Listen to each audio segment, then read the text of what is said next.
Chapter 1. The night he almost told her, the rain had just stopped when Tunde walked Amaka home.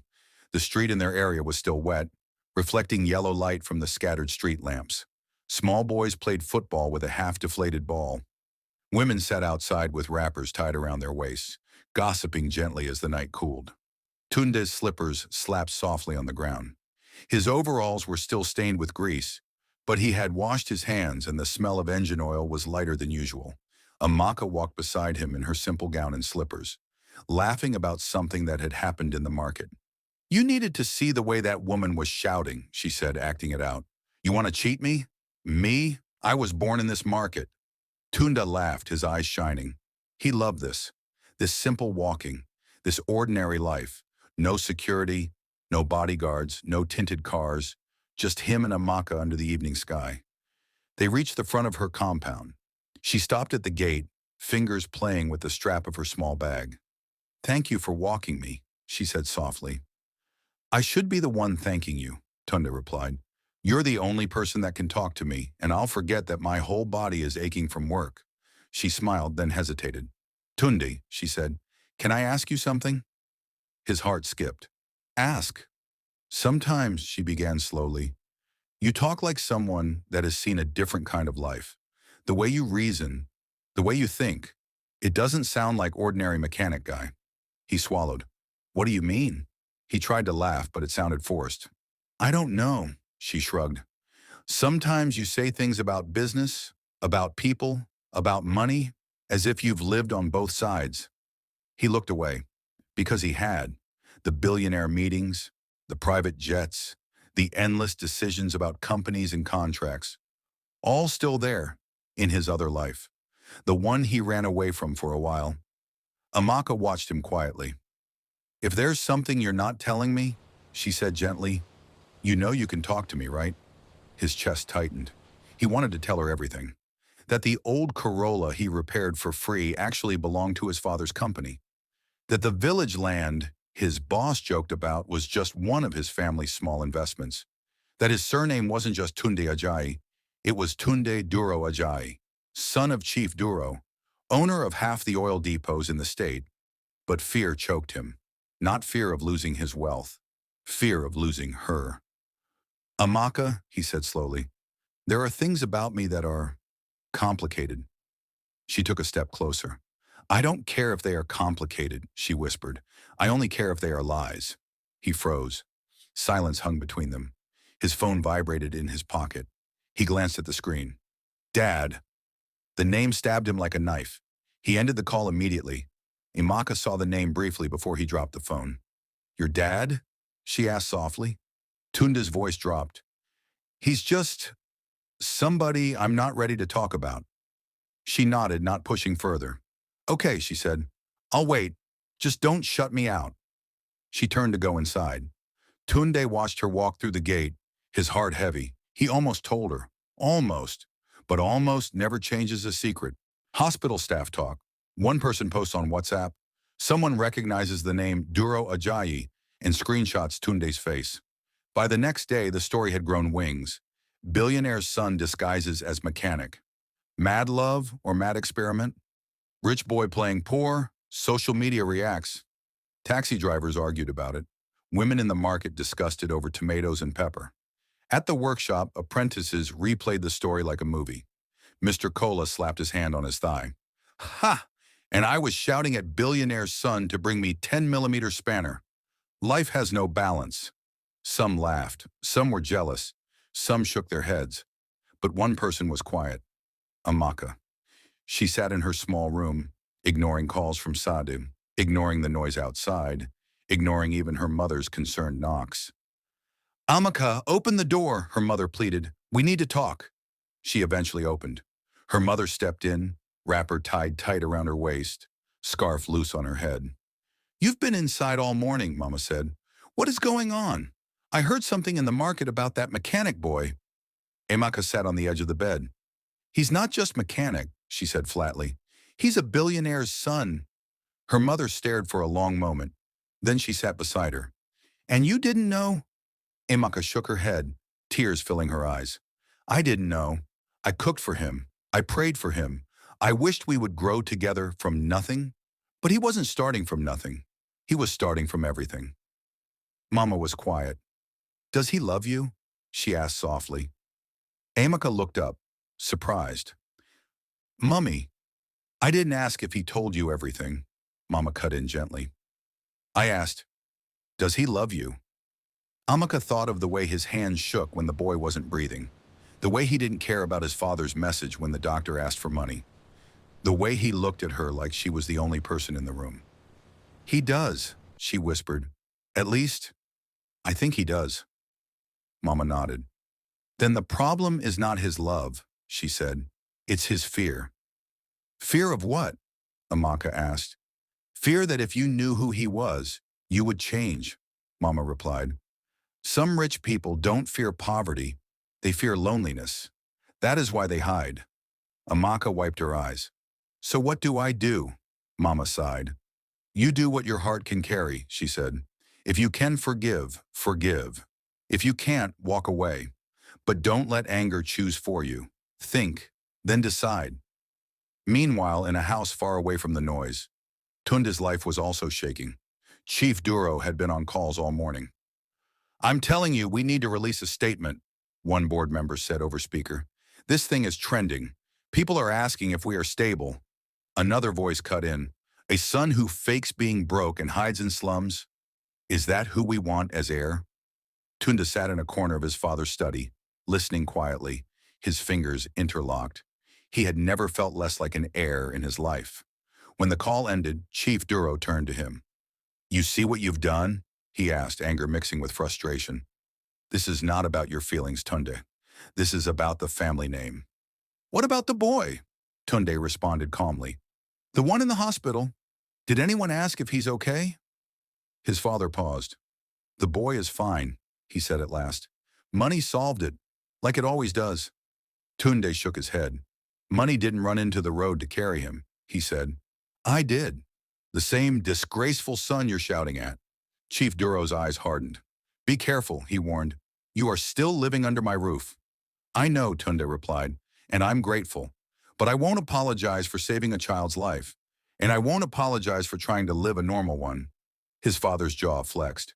You want to be normal? He scoffed. Then forget that girl. She is from a different world, and she will only drag you down. Tunde stood up slowly. For the first time in my life, he said, I'm not sure I want to live in yours either. He left the room before his father could respond. That evening, as the sun disappeared, Tunde took his car keys. No driver, no convoy, just himself. He was done hiding behind lies, both his own and his father's. Tonight, he was going back to the one person who had always seen him clearly, even when she didn't know his name. The neighborhood was louder than usual. Kids shouted. Music played from a nearby bar. Someone was frying a kara by the roadside, the smell traveling with the breeze. As Tunde walked down the familiar street, people stopped talking. That's him, the billionaire mechanic. Chai, see packaging. Some pretended not to stare. Others stared openly. He didn't care. He stopped in front of Amaka's compound and knocked. Her mother opened the gate. She looked at him for a moment, expression unreadable. Good evening, Ma, he greeted. Good evening, she replied quietly. We've been expecting you. He blinked. You have? Mama nodded. You can't drop a whole bombshell on someone's life and disappear, she said. Come in. Inside the small sitting room, Amaka sat on a plastic chair. She was not dressed up, no makeup, no pretense, just Amaka. He swallowed. Good evening, he said. She nodded. Evening. Mama made herself comfortable in one corner, but did not leave.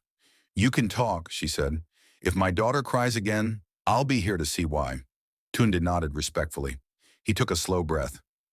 Everything your mother said yesterday, he began, was true. I was running.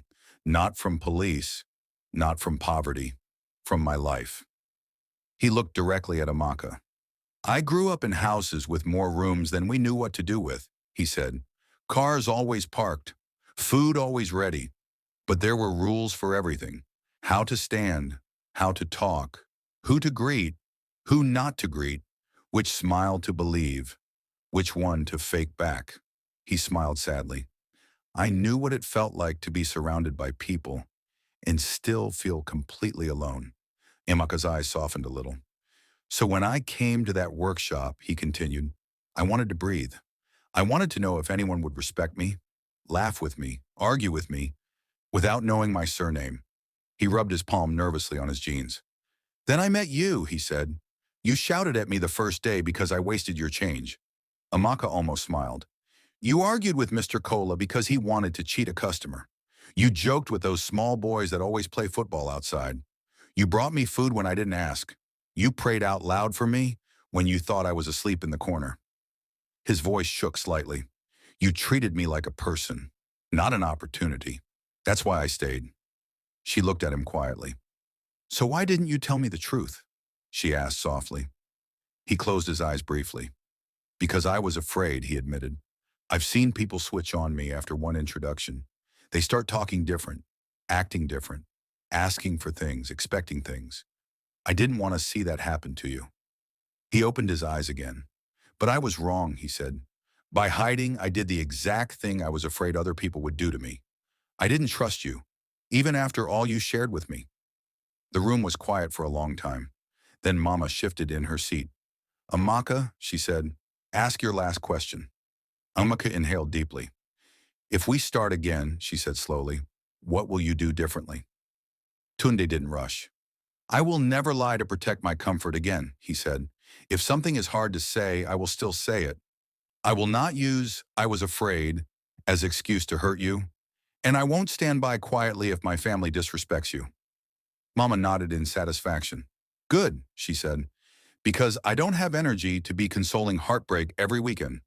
Tunde smiled nervously. Ma, I know I don't deserve it, he said, looking at Amaka again. But if there's space in your heart, can you give me one more chance? Not as poor mechanic, not as billionaire's son, just as me? Amaka looked at him for a long time. Then she said something simple. Stand up. He blinked. I'm already standing. I mean inside your heart, she replied. Stop bending yourself to please your father. Stop twisting yourself to test people. If I say yes to you again, I'm saying yes to someone that is sure of himself. Not somebody that will run away tomorrow because life is overwhelming. Something in his chest loosened. I understand, he said, and I'll prove it, not with words, with how I live. Finally, she gave the smallest nod. Okay, she whispered, we can try again. Not fairy tale forgiveness, not instant love, but a door reopened. And for Tunde, that was already a miracle. Not everyone was happy. 2 days later, a video appeared online. It wasn't the ambulance one. This one was worse. Someone had secretly recorded Tunde and Amaka at the hospital corridor.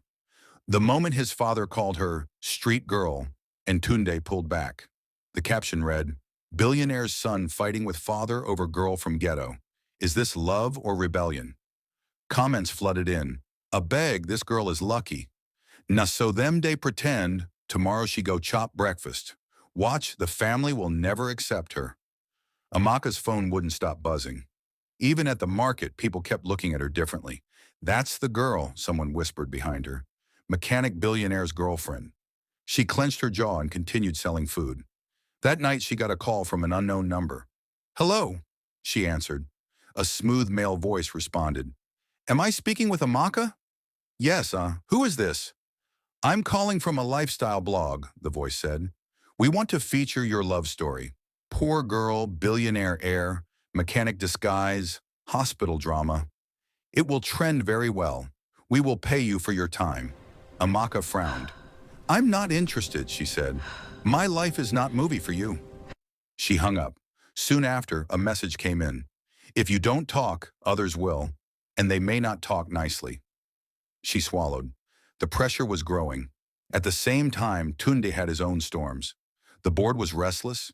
His father was under pressure from partners.